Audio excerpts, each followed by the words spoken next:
Get out of here, Mom. Far away. Julian's words echoed in my ears like a death sentence. He had just handed me a check for $15,000 after selling my $4 million ranch behind my back. My own son, the person I trusted most in this world, was kicking me out of my own home as if I were an intruder. But what he didn't know was that I had known about his plans for a week and had already taken steps that would leave him speechless. $15,000? I asked with a smile he mistook for resignation. Is that all I'm worth to you after 40 years of building this place?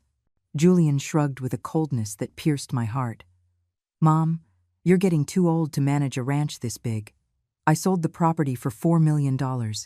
I invested the money in a business that will double our profits, and this is your share so you can live comfortably somewhere else. He showed me some papers with a forged signature that was supposedly mine. What Julian didn't know was that Owen had come to see me the week before, crying and trembling with rage. Mom, I heard Julian on the phone with a lawyer.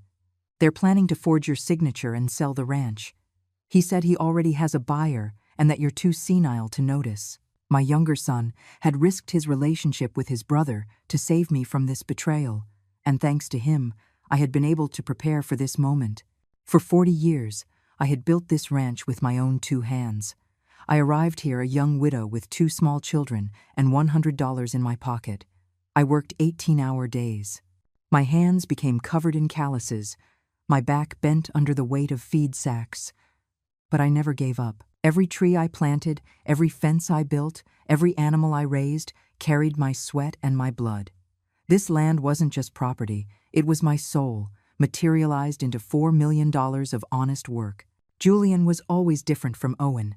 From a young age, he would ask how much money we made, what the ranch was worth, when it would be his. While I woke up at dawn to milk the cows, he slept in late. While I negotiated with international buyers, he was out partying with the money I gave him. I paid for his college, his car, his wedding, his failed business ventures, always believing that one day he would appreciate my sacrifice. But the only thing he saw was an old woman standing between him and his inheritance. Mom, you're 67 years old, he told me as he put the forged documents back in his briefcase. It's time you stop being stubborn and accept that you can't keep living alone in such a big place. With $15,000, you can rent an apartment in the city and live peacefully for the rest of your life. His tone was condescending, as if he were talking to a spoiled child. Besides, the buyer has already paid, and I've already invested the money. There's no turning back. I rose from my chair slowly, feeling every fiber of my being fill with a strength I hadn't felt in years. Julian thought he had defeated me, that he had taken everything I had fought for. But what he didn't know was that during that week, while he was celebrating his brilliant plan, I had been very busy with my lawyer, Claire, preparing the biggest surprise of his life. The same determination that had led me to build a $4 million empire would now serve to show him that no one, not even my own son, was going to humiliate me like that. All right, Julian, I said with a calm that reassured him. I accept your proposal, but before I go, I want us to have dinner together one last time. As a farewell. He smiled, believing he had finally broken my will. Of course, Mom. I'll book a table at the fanciest restaurant in the city. You deserve it. What Julian didn't know was that this dinner would be the stage where his world would completely fall apart. The photograph of the ranch rested on the table, showing 4 decades of honest work. Soon, my son would discover that stealing from a woman who built an empire with her own hands was not as easy as he had thought. That night, I couldn't sleep. Julian's words echoed in my head like a painful refrain. Get out of here, Mom, far away. I got up several times to walk through the house, touching each piece of furniture, each photograph, each object I had bought with my own effort. The ranch wasn't just my home, it was the physical testament to everything I had achieved against all odds. And now my own son wanted to erase me from history as if I had never existed. At dawn, I called Claire, my trusted lawyer. Margaret, I need you to come to my office immediately, she said with urgency in her voice. I have news about what you told me yesterday. I drove to the city with a racing heart, knowing my future depended on what Claire had discovered. During the drive, I remembered how I had met this extraordinary woman 3 years ago when Julian began pressuring me to put the ranch in his name. Claire was different from all the lawyers I had met. She didn't treat me like an ignorant old woman, but like a successful businesswoman who deserved respect.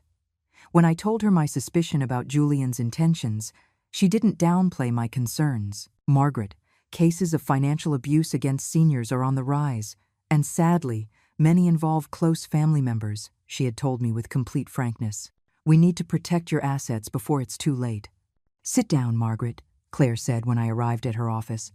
Her serious face confirmed the news wasn't good. "I investigated the documents Julian showed you yesterday. The signature is a forgery, obviously, but he has already filed those papers with the county records office. Officially, according to the system, the ranch is no longer yours." I felt the world collapse beneath my feet. "But," Claire continued with a smile that restored my hope, "what Julian doesn't know is that last week, when you came in alarmed by Owen's information, we already took preventive measures." Claire opened a thick folder full of official documents. "Remember when you signed those papers last Monday? You not only transferred the ranch to an irrevocable trust, but you also established very specific clauses. According to these documents, you are the sole lifetime beneficiary of the trust, and only you can make decisions about the property. Furthermore, any attempt at a fraudulent sale is automatically void."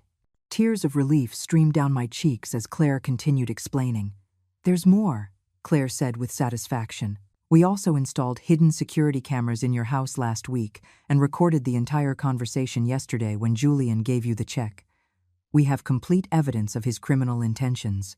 She showed me the recordings on her computer. Seeing my own son speak so coldly about robbing me broke my heart, but it also filled me with a steely determination. "And what about the money Julian claims to have invested?" I asked with concern.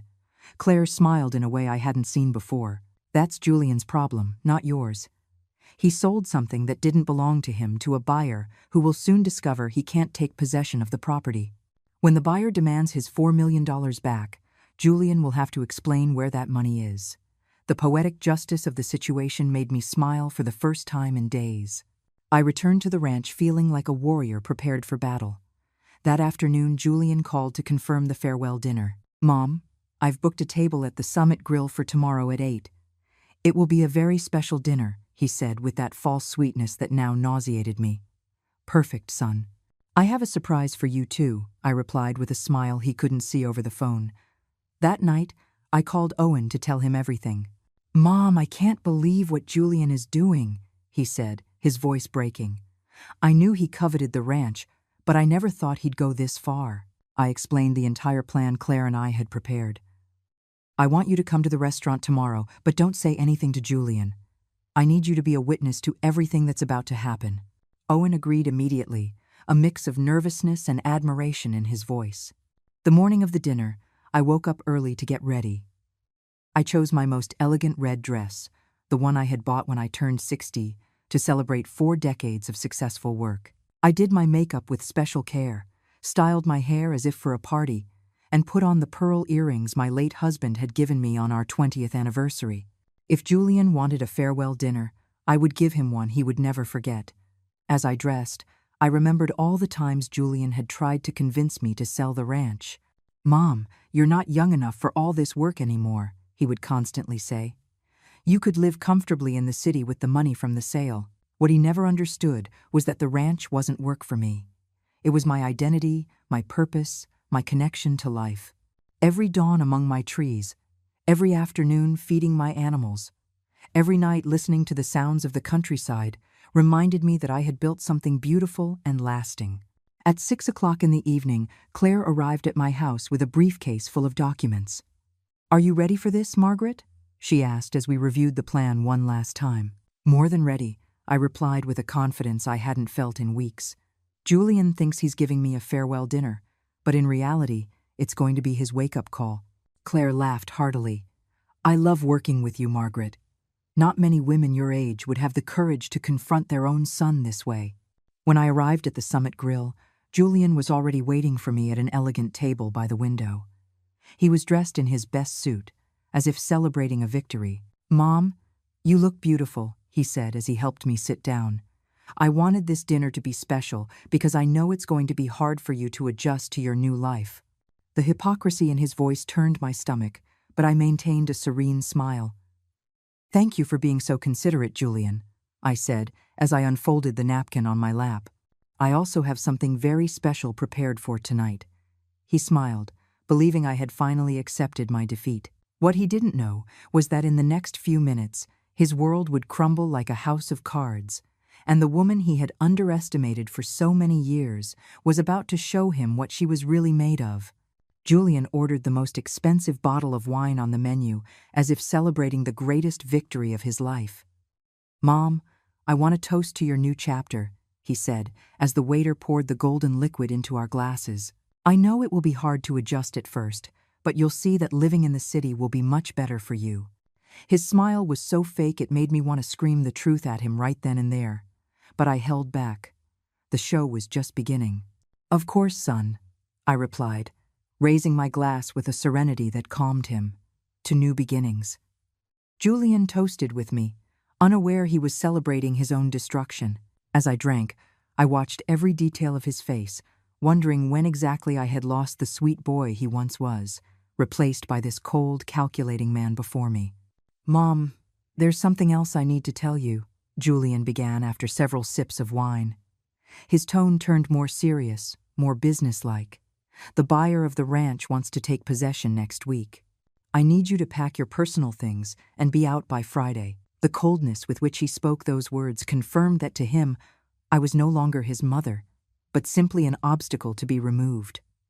"So soon?" I asked, feigning surprise. "I thought I'd have more time to say goodbye to everything." Julian sighed impatiently, as if my feelings were a minor inconvenience. "Mom, don't make this harder than it already is. I've already found a perfect apartment for you downtown. It's furnished, has 24-hour security, and is close to the hospital in case you need medical attention." The way he talked about my future, as if I were an invalid old woman, filled me with an indignation I had to hide. As Julian continued to describe my new life, I saw Owen enter the restaurant out of the corner of my eye and sit discreetly at a table in the back. My younger son looked nervous but determined. We had agreed he would arrive half an hour after the dinner began to witness everything that was about to unfold. Seeing his worried face reminded me why I was doing this. I wasn't just defending my property. I was also protecting my good son from his brother's manipulations. "Julian, there's something I don't understand," I said when he finished speaking. "If the ranch was worth $4 million and you sold it for that price, where is the rest of the money? You only gave me $15,000. Julian took another sip of wine before answering, as if needing liquid courage for what he was about to say. "Mom, I invested that money in a business that will give us much greater returns," he explained with the forced patience of someone speaking to a child. "I bought shares in a tech company that's about to revolutionize the Latin American market. In 5 years, that $4 million will turn into $20 million. His enthusiasm was genuine, which made it all the more pathetic. My son had sold my entire life for a business dream that was probably as fake as his filial love. "And what if that business doesn't work out?" I asked with apparent innocence. "What will happen to the money from the ranch?" Julian laughed condescendingly. "Mom, you don't understand investments. I studied business administration. I have connections in the financial world. I know what I'm doing. Trust me." The irony of him asking for my trust after stealing everything I had was so immense, I almost laughed out loud. The waiter brought our main courses, but I could barely eat. Every bite tasted of betrayal. Every sip of wine reminded me I was dining with the enemy. Julian, on the other hand, ate with appetite, as if it were a celebratory meal. "Mom, I know this is hard for you," he said while cutting his steak, "but think of all you're going to gain. You won't have to wake up at dawn to milk cows anymore. You won't have to worry about the harvests. You won't have to deal with problematic employees. You'll be able to rest, as you deserve." What Julian didn't understand was that I didn't want to rest. Those early mornings, those worries, those daily challenges were what gave my life meaning. The ranch wasn't a burden to be eliminated, but the engine that kept me alive, active, and with purpose. "And what if I don't want to rest?" I asked softly. "What if I want to keep working my land until the last day of my life?" Julian stopped eating and looked at me with a mix of frustration and pity. "Mom, you're 67 years old. You're not at an age for that kind of physical labor anymore. You could get hurt, get sick, even die alone in that remote place. His concern sounded so false it made me want to throw up. Besides, the deal is done, the papers are signed, the money is invested. There's no going back. The papers are signed, I repeated slowly. What papers, Julian? He took the same documents from his briefcase that he had shown me the day before. These papers. Mom, here is your signature authorizing the sale of the ranch. He showed me the page where a signature appeared that was supposedly mine, but which I had never made. When did I sign this? I asked, my voice trembling. Julian looked me in the eye with a coldness that chilled my blood. Mom, you signed this a month ago when you came to visit me. Don't you remember? The lie was so blatant that for a moment I was speechless. My own son was accusing me of senility to justify his theft. You told me you no longer wanted the responsibility of managing the ranch, that you'd rather I take care of everything, he continued with complete naturalness. Julian, I said in a voice I barely recognized as my own, I never signed those papers.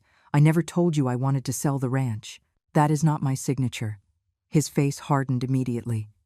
Mom, this is exactly what I was afraid of. You're starting to have memory problems. That's why you need to move to the city where you can get the medical attention you need. The manipulation was so brutal I felt a wave of nausea. Memory problems? I repeated in disbelief. Are you saying I'm senile? Julian sighed as if this were a conversation he'd had to have many times. Mom, it's not your fault. It's part of aging. But that's precisely why I made these decisions for you, to protect you from yourself. The cruelty of his words left me breathless. He hadn't just robbed me, he was now trying to convince me I was crazy. At that moment, I felt a gentle hand on my shoulder. It was Claire, my lawyer, who had arrived punctually according to our plan. Good evening, Margaret, she said with a warm smile. I hope you don't mind me joining you.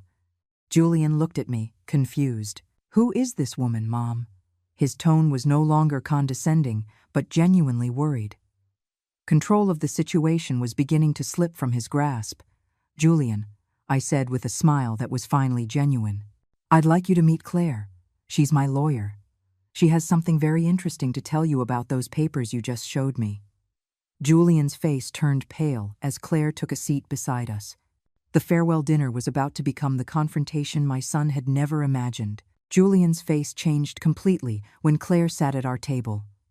His arrogant confidence morphed into visible nervousness, like a child caught in the middle of some mischief. Mom, what's going on here? He asked, in a voice that tried to sound firm but trembled slightly. Why did you bring your lawyer to a family dinner? His eyes darted between Claire and me, trying to figure out what was happening. Julian, allow me to introduce myself formally, Claire said with a professional smile that didn't reach her eyes. I'm Dr. Claire Ramirez, an attorney specializing in estate law and elder protection. Your mother hired me last week after her younger son alerted her to certain plans you had regarding her property. The way she pronounced the word plans made Julian turn even paler. I don't know what you're talking about, Julian muttered, but his voice lacked the conviction he had shown minutes earlier. Mom simply authorized me to sell the ranch because she can no longer manage it alone. Everything is perfectly legal. Claire opened her briefcase and took out a thick folder full of documents. Legal? That's very interesting, Julian. Could you explain to me then why the signature on these documents doesn't match any of the authentic signatures your mother has made in the last 40 years? Julian took the papers Claire handed him, and I could see his hands shaking as he examined them. This must be a mistake, he stammered. Mom signed these documents voluntarily. I was there when she did it. Claire pulled another document from her folder. Are you referring to this occasion? She asked, showing him a photograph I hadn't seen before. The image clearly showed Julian sitting alone in his office, signing the papers himself. Where did you get that photo? Julian asked in a whisper. His face had lost all its color, and beads of sweat were starting to form on his forehead. Julian, did you really think you could commit document fraud without leaving a trace? Claire replied with a calm that brutally contrasted with my son's growing panic. We have security cameras in the building where you have your office. We also have recordings of the phone calls where you discussed this plan with your accomplice." "What accomplice?" I asked, genuinely surprised. This information was new to me. Claire glanced at me briefly before continuing. "Javier Montenegro, the supposed buyer of the ranch, turns out to be Julian's partner in this scam. The plan was for Javier to buy the property at an inflated price. Then Julian would return the difference in cash, keeping the remaining $4 million for his investments." Julian clung to his wine glass as if it were a life raft in a storm. "That's not true," Julian murmured, but his denial sounded desperate. "Javier is a legitimate buyer. He wants the ranch to develop a tourist project." Claire smiled in a way that made me proud to have chosen her as my lawyer. "Julian, Javier Montenegro doesn't exist. It's a false identity you created using fraudulent documents. The bank account where he supposedly deposited the $4 million is in your name." The restaurant seemed to have faded away around us. Only the three of us existed at this table, and the tension was so thick you could cut it with a knife. "Mom?" Julian said, turning to me with pleading eyes.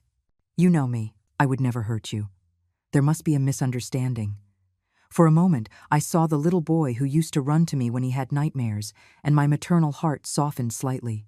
But then I remembered the $15,000 check and his order to get far away from here. "Julian, is what Claire says true?" I asked in a voice that sounded strangely calm, even to me. "Did you really forge my signature to steal the ranch from me?" My older son looked me directly in the eye, and for a second, I thought he would tell the truth. But instead, his face hardened, and the cold, calculating man I had known in recent years reappeared. "Mom, you don't understand what's happening," Julian said with renewed arrogance. "Yes, maybe I took some liberties with the documents, but it was all for your own good. You no longer have the mental capacity to make important financial decisions. Someone had to protect the family assets before you did something senile and crazy." The cruelty of his words hit me like a physical slap. Claire intervened before I could respond. "Julian, are you aware that you have just confessed to committing document fraud, financial abuse of a senior, and forgery of official documents? Because all of this is being recorded." She pointed to a small digital recorder she had discreetly placed on the table. Julian realized he had fallen into a perfectly orchestrated trap. Furthermore, Claire continued relentlessly. "I want to inform you that the ranch could never have been legally sold because last week, your mother transferred it to an irrevocable trust. She is the sole lifetime beneficiary, and any subsequent sale is automatically void." Julian looked at me with an expression of absolute shock. "What does that mean?" he asked in a hoarse voice. "It means, my dear son," I said, finally finding my voice, "that not only can you not sell my ranch, but you now have a very big problem. The supposed buyer, Javier Montenegro, who according to Claire is you, has received a property that he legally cannot possess. Where are the $4 million you supposedly paid for it?" The realization of his situation hit Julian like a tsunami. I invested that money," Julian stammered. "It's in shares of a tech company. I can get it back." Claire shook her head. "Julian, we investigated that supposed investment. The company, Innovatech Americas, doesn't exist. It's another shell company you created to hide the money. Where is the $4 million, really?" Julian slumped in his chair like a deflated balloon. At that moment, Owen approached our table. "Sorry to interrupt," he said in a tense voice, "but I think Julian should know that the bank has already frozen all his accounts for suspicious activity." Julian looked up at his younger brother with an expression of utter defeat. "Owen, you're involved in this too?" His voice sounded like that of a man who has just discovered his whole world has fallen apart. "Involved in protecting our mother from your betrayal?" "Yes, Julian, I'm very involved," Owen replied with a firmness I had rarely seen in him. "I was the one who told Mom about your plans.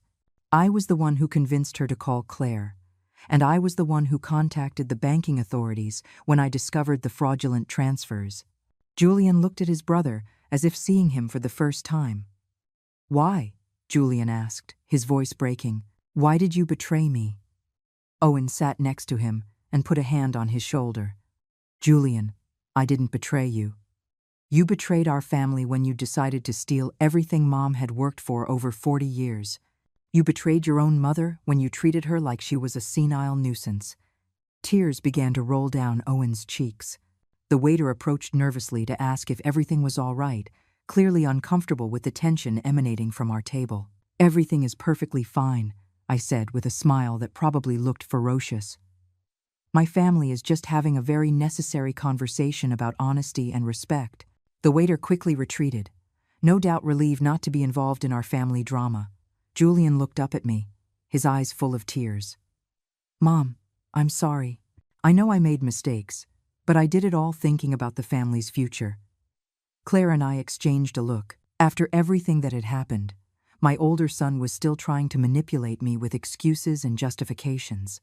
The transformation of my sweet boy into this selfish, cruel man was complete, and there was no going back. Julian's tears didn't move me as he had hoped. For 40 years, I had learned to distinguish between genuine repentance and desperate manipulation. "Julian," I said, my voice firmer than I felt, "if you had really thought about the family's future, you would have spoken to me before making decisions about my life and my property." His sobs intensified, but I was no longer the mother who melted at her children's tears. "Mom, please," Julian begged, clinging to my hand. "I know I messed up, but we can fix all of this. I can return the money. I can cancel the investments. I can make everything go back to normal." His desperation was palpable, but it also revealed that he still didn't understand the magnitude of what he had done. "Julian, where exactly is the money you supposedly invested?" Claire asked with a patience I knew was purely professional. Julian wiped his eyes with his napkin and tried to recompose his business-like posture. "The money is in an offshore investment account. It's a complex process, but I can access it in a few days." Claire pulled another folder from her briefcase. "Julian, are you referring to the account in the Cayman Islands that you opened last week under the name JM Holdings? Because that account is also being investigated for money laundering." Julian's face fell completely. "How is it possible you know all this?" Julian muttered, more to himself than to us. "Julian, when you decide to steal $4 million from your own mother, you automatically trigger multiple banking alert systems," Claire explained with a professional coolness that impressed me. "International transfers of that magnitude without legitimate business justification are always investigated by financial authorities." Owen took Julian's hand with genuine sadness. "Brother, how did we get to this point? When did you decide that money was more important than our mother?" Julian looked up at Owen with a mix of resentment and desperation. "You don't understand, Owen. You were always the favorite son, the one who never had to worry about money. I'm the oldest. I should have inherited the ranch automatically." "The favorite son?" I repeated in disbelief. "Julian, I treated you both exactly the same. I gave you the same opportunities, the same education, the same love." Julian let out a bitter laugh that sent a shiver down my spine. "The same love, Mom?" Owen always got to do what he wanted. He went off to study art, married whoever he wanted, never had to prove anything. I had to study business because you said someone had to understand business to help you with the ranch. The revelation hit me like a lightning bolt. For all these years, Julian had harbored a resentment I had never perceived.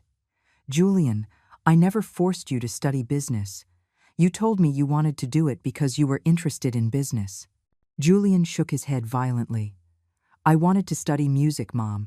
I wanted to be a composer. But you needed someone who understood numbers and contracts, so I sacrificed my dreams for the family." The silence that followed his confession was deafening. Owen looked at me in surprise, clearly unaware of this version of the story. Claire watched everything with professional interest, probably accustomed to family conflicts revealing deep wounds during these types of confrontations. "Julian," I finally said, "if you felt forced to study something you didn't want, why did you never tell me?" "What for?" Julian responded bitterly. "The ranch was always your #1 priority. Your plants, your animals, your crops, we were secondary." Owen understood that and went to live his own life. I stayed, waiting for the moment you would finally acknowledge my sacrifice. His words hurt me more than I wanted to admit because there was some truth to them. "Julian, it's true the ranch was very important to me," I admitted honestly. "It was my way of securing a future for both of you.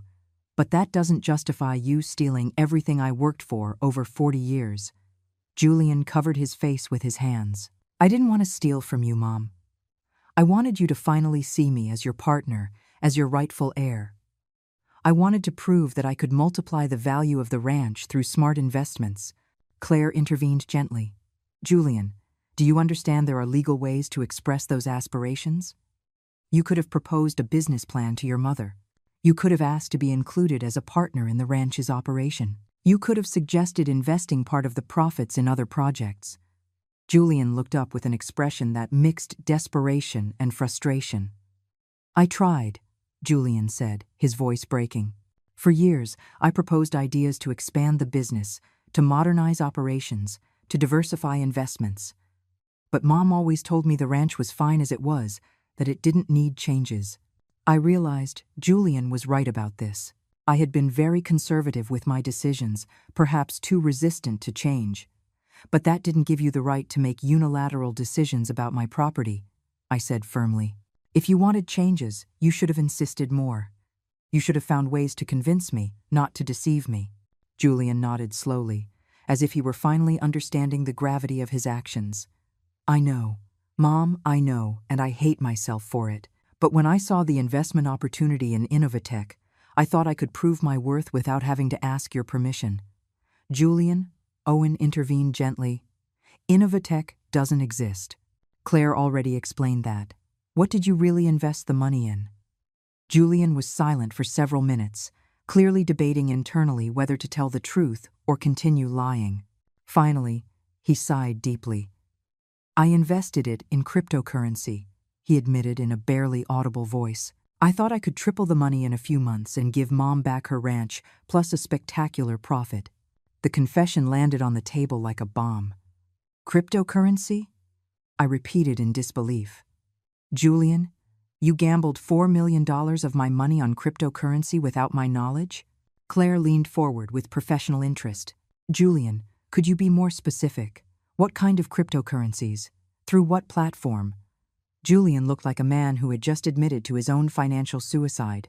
I invested in several new cryptocurrencies that promised extraordinary returns, Julian mumbled. Luna Coin, Galaxy Token, a few others whose names I can't remember. The investment advisor assured me they were unique opportunities.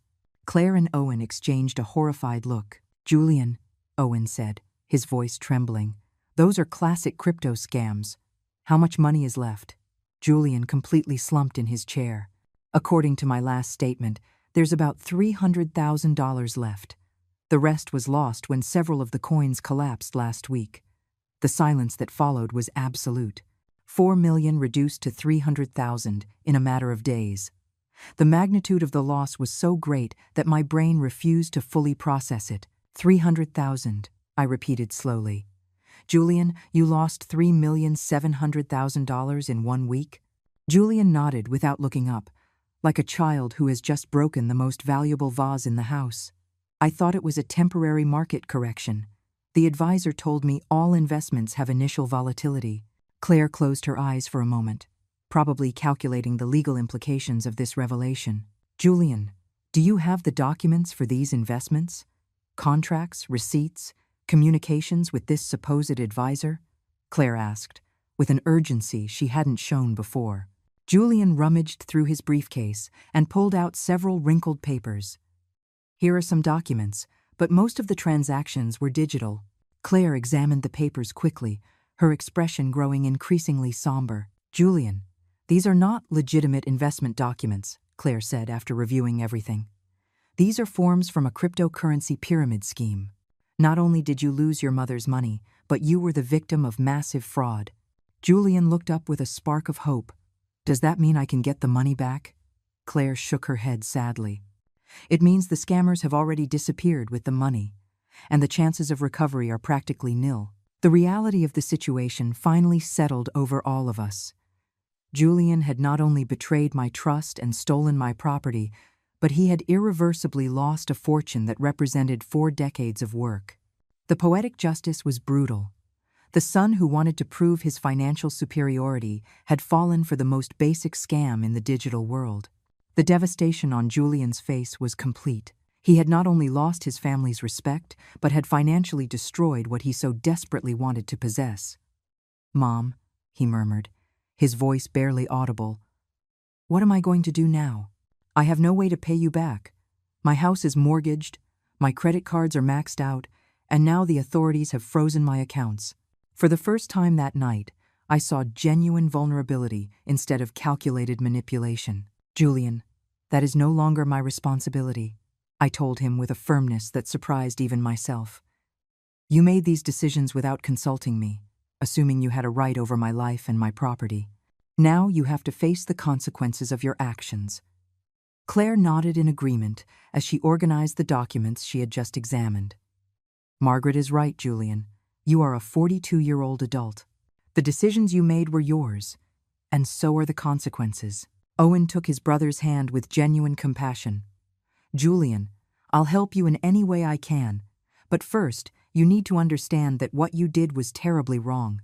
Julian squeezed Owen's hand as if it were his last lifeline. "Are you going to report me to the police, Mom?" he asked, terror in his eyes. The question hit me hard because, despite everything, he was still my son. Claire answered before I could. "Julian, technically, you've already been reported. The banks automatically reported the suspicious transactions to the financial authorities. Document fraud, forgery of signatures, and financial abuse of a senior are serious crimes that are prosecuted automatically." Julian turned as white as a sheet. "Does that mean I'm going to jail?" "It depends on many factors," Claire explained professionally. "Your cooperation with the investigation, your willingness to return what's left of the money, and your mother's decision on whether she wants to proceed with additional civil charges." All eyes turned to me. The most difficult decision of my life was in my hands. I could send my own son to prison or find another way to seek justice. "Julian, I want you to listen to me very clearly," I said after several minutes of tense silence. "What you did not only stole money from me, but it destroyed the trust I had placed in you for 42 years. You treated me as if I were a senile old woman who deserved neither respect nor consideration." Julian began to sob again, but this time it seemed genuine. "Mom, I am so sorry. I never wanted to hurt you. I just wanted to impress you." "Impress me by robbing me?" I asked in disbelief. "Impress me by treating me like a nuisance to be removed?" Julian shook his head desperately. "No, Mom. I wanted to impress you by multiplying the money, giving you back the ranch with improvements, proving that I could be the successful son you always wanted." His words revealed a deep distortion of reality that genuinely worried me. "Julian, I never wanted you to be different from who you were," I said sadly. "I just wanted you to be honest, hardworking, and to respect others. Financial success was never my priority for either of you." Owen nodded vigorously. "Mom always told us that the important thing was to be good people, not rich people." Julian looked at his brother as if he had just heard this for the first time. Claire cleared her throat gently to get our attention. "Margaret, we need to discuss the next legal steps.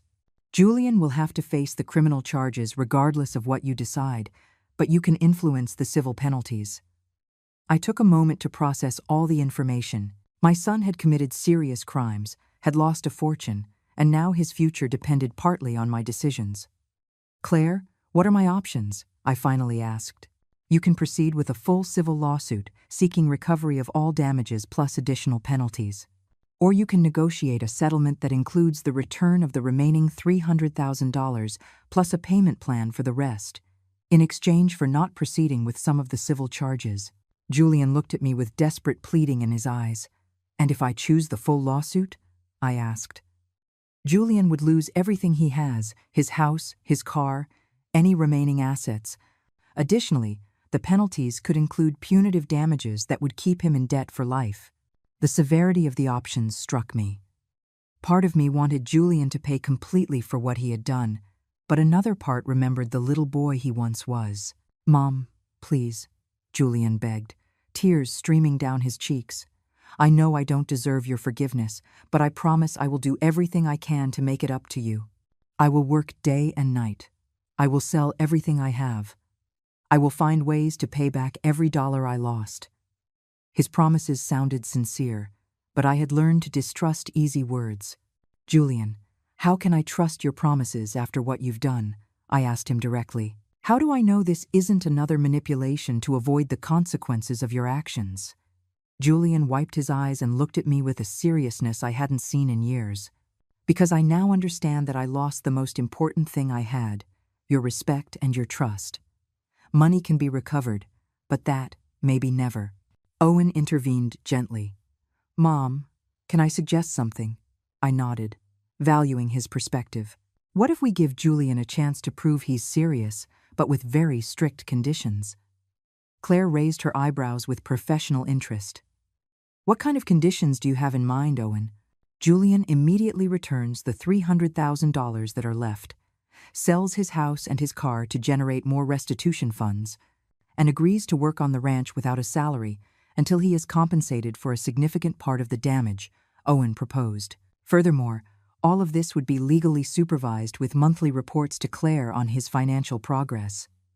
Julian nodded desperately at the proposal. That's interesting, Claire said. But we would need to add clear consequences if Julian fails to comply with the terms of the agreement. And we would also need guarantees that he won't be able to access any of Margaret's assets again without legal supervision. Julian seemed willing to accept any condition that would save him from complete ruin. And what about the family relationship? I asked, getting to the heart of the matter. How do we rebuild the trust that you destroyed, Julian? This question was more important to me than any financial consideration. Julian took several minutes before answering, clearly thinking deeply about his response.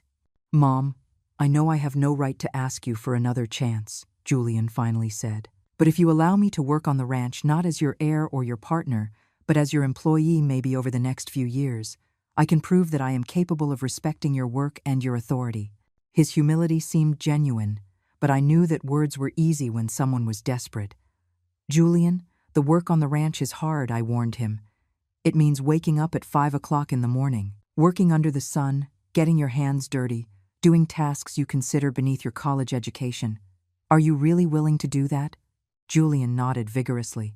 Mom, I'm willing to do whatever it takes. I want to earn back your respect, even if it takes the rest of my life. Claire took notes as we spoke. If we decide to proceed with a supervised agreement, we'll need to establish very specific terms. Restitution amount, payment schedule, working conditions, consequences for non-compliance, and a clearly defined probationary period. Julian immediately agreed to all the legal requirements Claire mentioned. There's one more condition, I finally said, feeling it was time to set the most important boundary. Julian, if you accept this agreement, you can never again question my decisions about the ranch or pressure me to make changes I don't want. My property is mine, and my decisions are final. Julian nodded solemnly. I understand completely, Mom. I will not cross those boundaries again. The restaurant had almost completely emptied while we were having this conversation that would change our lives forever. The waiter discreetly approached to ask if we needed anything else, clearly hoping we would finish soon. Just a few more minutes, I told him kindly. The most important decisions of our lives could not be rushed for the convenience of a restaurant. I made a decision that would change our lives forever. Julian, I am going to give you one chance to redeem yourself, but it will be on my terms, and with complete legal supervision, I announced with a firmness that resonated across the table. You have exactly 1 year to prove you can be the son I raised, not the con man you became. Julian looked at me with a mixture of relief and terror, understanding this was likely his last chance. Claire, prepare a contract that includes everything we've discussed, I continued. Julian will immediately return the remaining $300,000, sell all his assets to generate additional restitution funds, and work on my ranch without a salary for 12 months. Claire nodded as she took detailed notes. Furthermore, I want monthly reports on his progress, and if he violates any term of the agreement, we will immediately proceed with the full civil lawsuit. Julian wiped away his tears and looked me directly in the eye. Mom, I accept all the terms. I promise you I will work harder than I have ever worked in my entire life. His voice trembled, but there was a determination in it I hadn't heard in years. But I need you to understand something, Julian, I said sternly. This is not a reconciliation. This is a supervised work opportunity. Trust will be earned day by day, and it could take years to rebuild what you destroyed in one night. Owen took his brother's hand, his own emotion palpable. Julian, I'm proud of Mom for giving you this chance, and I hope you value it as it deserves. Julian nodded solemnly at his younger brother. Owen, thank you for protecting Mom when I was betraying her. You're a better man than I am, and I hope to learn from you during this process. The genuine humility in Julian's voice gave me the first real hope that maybe, just maybe, we could heal this family wound. Now let's talk about the specific conditions, Claire said, organizing her documents. Julian, tomorrow morning, you need to transfer the remaining $300,000 to a restitution account that I will manage. Then you have 30 days to sell your house, your car, and any other valuable assets. Julian nodded without protest. Where will I live during this period? He asked, with genuine concern. On the ranch with me, I replied, surprising him. But not in the main house. There's a small cabin where the seasonal workers stay. You will live there under the same conditions as any employee on the ranch. Julian swallowed nervously. With no special privileges for being your son? I shook my head firmly. No special privileges. In fact, with greater supervision for being the son who betrayed my trust. Claire continued laying out the legal terms. Julian, you also need to understand that during this 1-year probation, you will not be able to make any significant financial decisions without supervision. No investments, no loans, no new bank accounts. Julian accepted every restriction without protest. I understand. I need to prove I can handle basic responsibilities before being trusted with important decisions. There's something else, I added seriously. Julian, during this year, you are going to learn every aspect of the ranch work. You will milk cows, you will plant pecans, you will repair fences, you will clean stables. You will physically understand what it means to build something with your own hands. Julian nodded vigorously. Mom, I'm ready for that. I want to truly understand what you've done all these years. Owen smiled for the first time all night. Julian, I think this work is going to change your perspective on a lot of things. Julian looked at his brother with curiosity. What do you mean? Owen reflected for a moment before answering. When you work the land with your own hands, you understand that money isn't just numbers in a bank account. Every dollar represents sweat, effort, sacrifice. Maybe that will help you value what Mom built. You also need to understand, I continued, that your relationship with me will fundamentally change. You are no longer my son who can ask for favors or expect special treatment. You are my employee who has to earn every opportunity he receives. Julian nodded solemnly. I understand, Mom. I know I lost the right to be treated as your son when I betrayed you. I hope I can earn that place back over time. Claire closed her folder with satisfaction. Margaret, I believe this agreement is fair yet firm. It gives Julian a chance to redeem himself while completely protecting your interests. I turned to Julian with the most serious expression I could muster. Julian, I want you to understand that if you fail in this agreement, there will not be a third chance. I will proceed with the full lawsuit and cut off all relations with you permanently. I understand completely, Mom, Julian responded, his voice broken but determined. This is my last chance to be your son again, and I will not waste it. His words sounded sincere, but I knew that actions would be the only true indicator of his intentions. Good. Then we start tomorrow. Be at the ranch at 5 o'clock in the morning, ready to work. The waiter approached again, clearly needing to close the restaurant. Excuse me, but we need to close in 15 minutes, he informed us politely. Claire began to pack her documents. Perfect. I think we've covered everything necessary for tonight. We'll meet at my office tomorrow to sign the official agreement documents. Julian nodded nervously, probably processing everything he had agreed to. As we stood up from the table, Owen hugged Julian with tears in his eyes. Brother, I'm proud of you for accepting this opportunity. I know it's going to be hard, but I think it's exactly what you need. Julian returned the hug with intensity. Owen, thank you for not giving up on me despite what I did. I need you to help me stay on the right path this year. Julian, I finally said, there's one more thing you need to understand.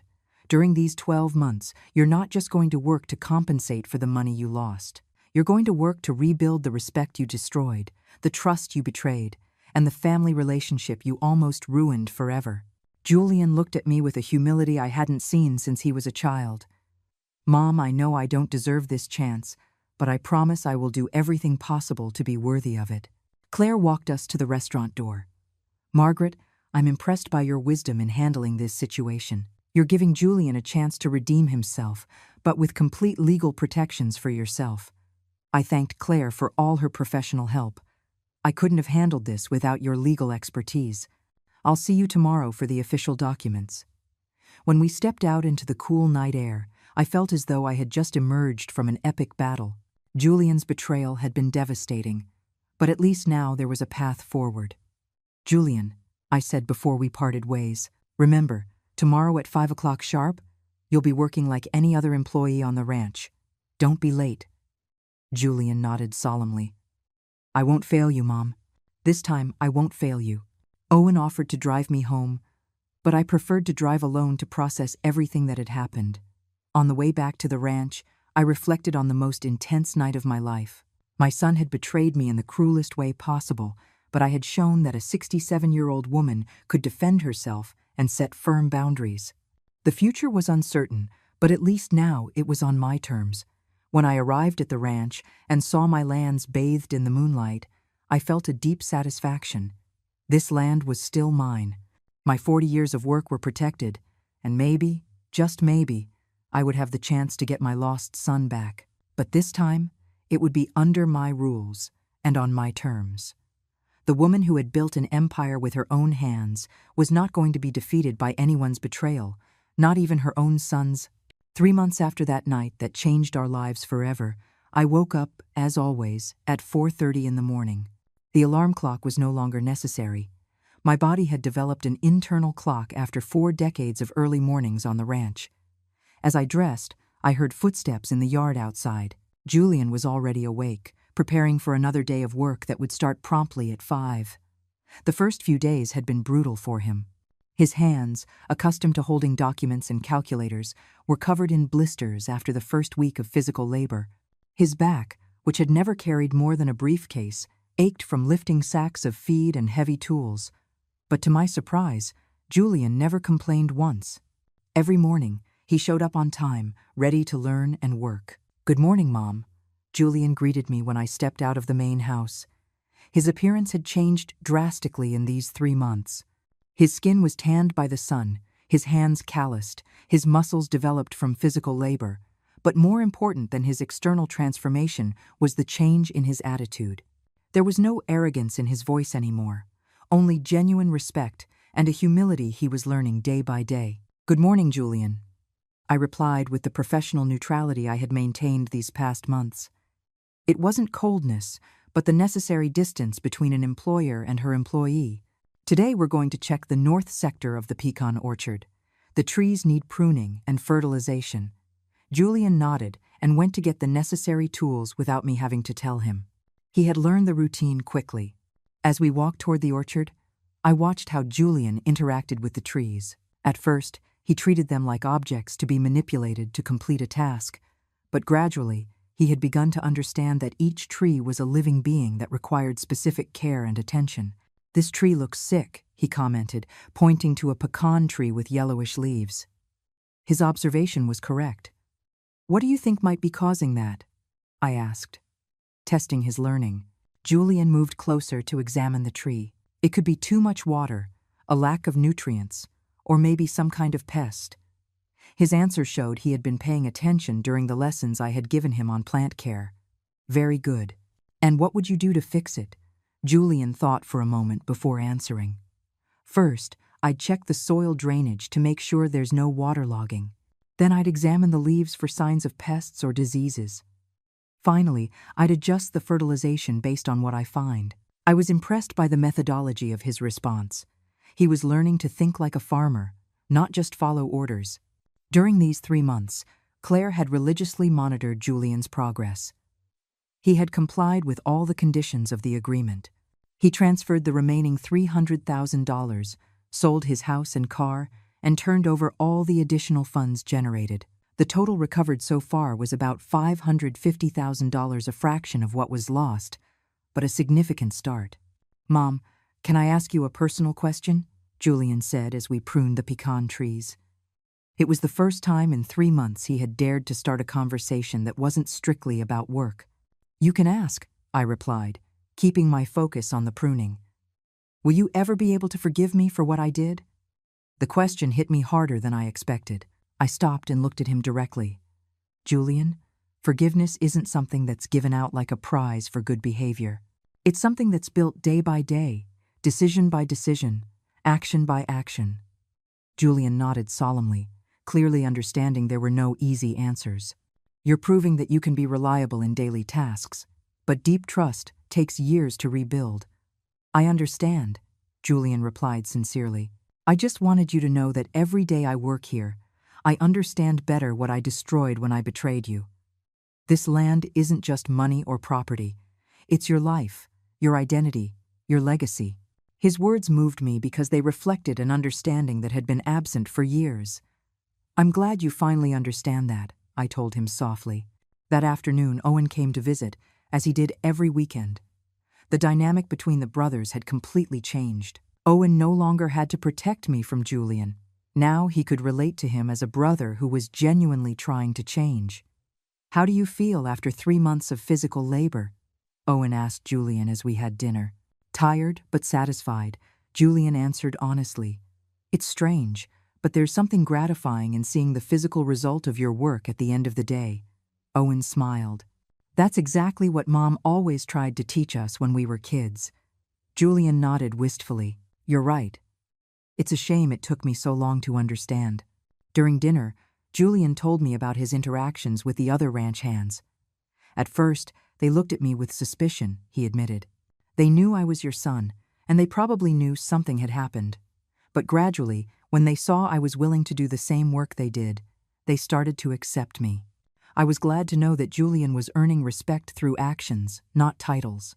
There's something I want to discuss with you, I told Julian after dinner. Claire informed me that the legal process has progressed well. The authorities found some of the scammers who tricked you with the cryptocurrencies. Julian sat up with interest. Does that mean we can recover more money? I nodded cautiously. Possibly, but it also means you will need to testify against them. Julian didn't hesitate for a second. I'll do whatever it takes to help recover the money I lost because of my stupidity. His immediate willingness to cooperate showed me that he was truly committed to making things right. Good. Claire will arrange the necessary meetings with the prosecutors. Julian nodded with determination. That night, after Owen left and Julian retired to his cabin, I sat on my porch to reflect on the last 3 months. Julian's transformation had been remarkable, but I knew that 3 months was just the beginning. Real changes, deep changes in a person's character, take years to solidify. However, for the first time since that devastating night at the restaurant, I felt something akin to hope. Julian was proving he could be disciplined, humble, and hardworking. More importantly, he was proving he could respect my authority and follow instructions without questioning or manipulating. These were the basic foundations upon which we might one day rebuild a family relationship. The next day was Sunday, traditionally a day of rest on the ranch, but Julian had developed the habit of using Sundays to study the technical aspects of agriculture. Books on cattle ranching, manuals on pecan cultivation, articles on modern irrigation techniques. Seeing my son voluntarily educating himself about my work filled me with a satisfaction I hadn't felt in years. Julian, I said when I found him reading under a pecan tree, I want to ask you a question. He looked up from his book attentively. What are your plans for after this probationary year ends? Julian closed the book and looked at me seriously. Mom, if you'll let me, I would like to continue working on the ranch, not as your privileged son, but as an employee who has earned his place. His answer surprised me. You don't miss your old life? Your office, your suits, your business meetings? Julian shook his head firmly. That life was built on empty ambitions and irresponsible decisions. This life, though simpler, feels more real, more honest. His words reflected a maturity I had never seen in him before. Julian, there are still 9 months left in your probationary period, I reminded him. A lot can change in that time. Julian nodded understandingly.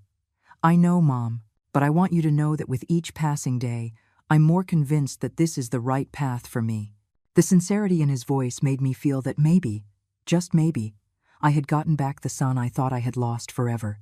That afternoon, as I watched Julian repair a fence under the evening sun, I felt a complex mix of emotions: pride for the transformation I was witnessing, caution for the wounds that were still healing, and hope for the future we might build together. Justice had been served, but more importantly, the possibility of redemption was manifesting itself day by day in my son's honest work.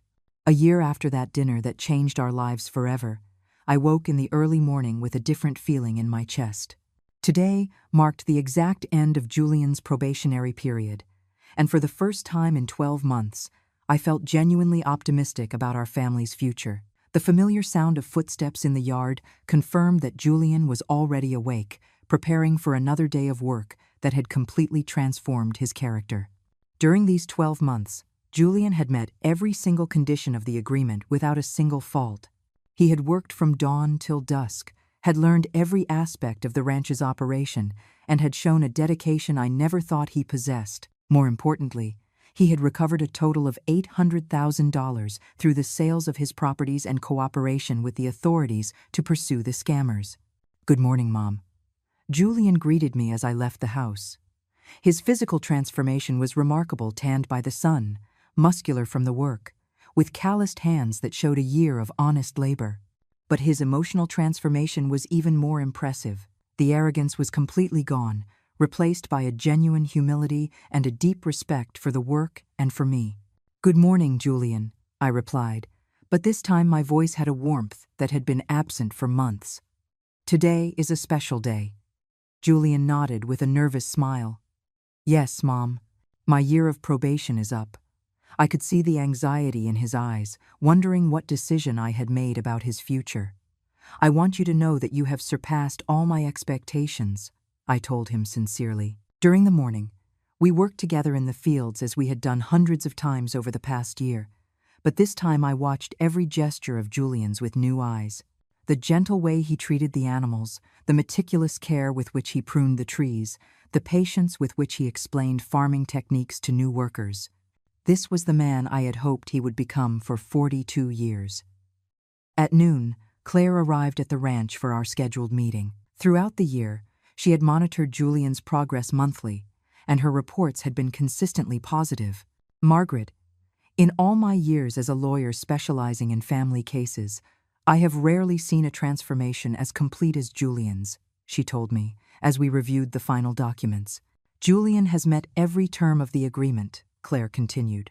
"He has returned $800,000 of the $4 million lost, has worked without a salary for 12 months, and has demonstrated a genuine change in his character and values." Julian sat with us, clearly nervous to hear my final decision about his future on the ranch and in our family. "Julian," I said, looking him directly in the eye, "a year ago, you betrayed me in the cruelest way possible. You stole my trust, forged my signature, and tried to take everything I had worked for over 4 decades. Julian looked down, clearly ashamed by the reminder of his past actions. "But during this year, you have shown that you are capable of changing.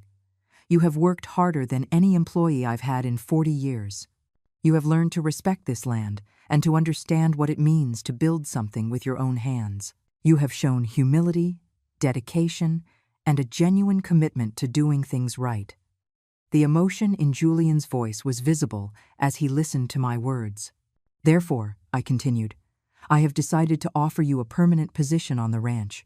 Not as my automatic heir, but as my junior partner, with a fair salary and the opportunity to participate in operational decisions."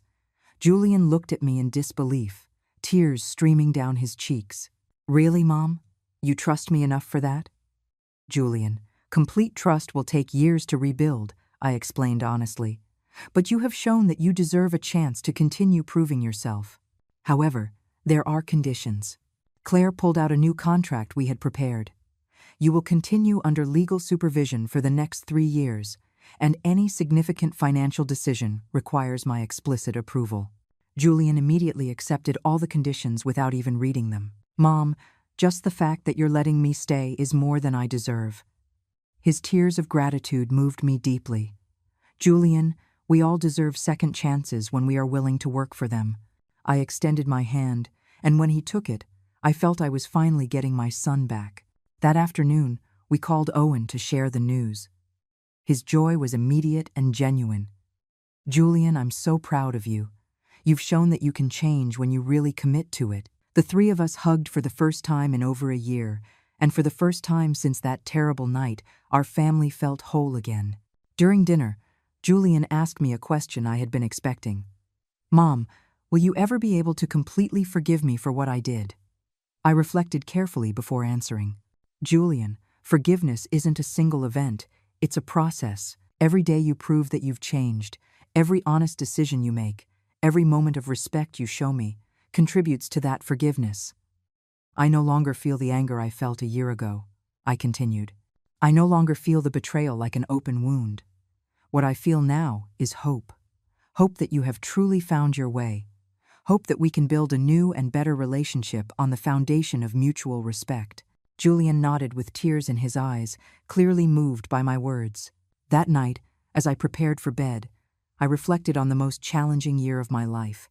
My son had betrayed me in the most brutal way possible, but he had also given me the opportunity to demonstrate my own strength.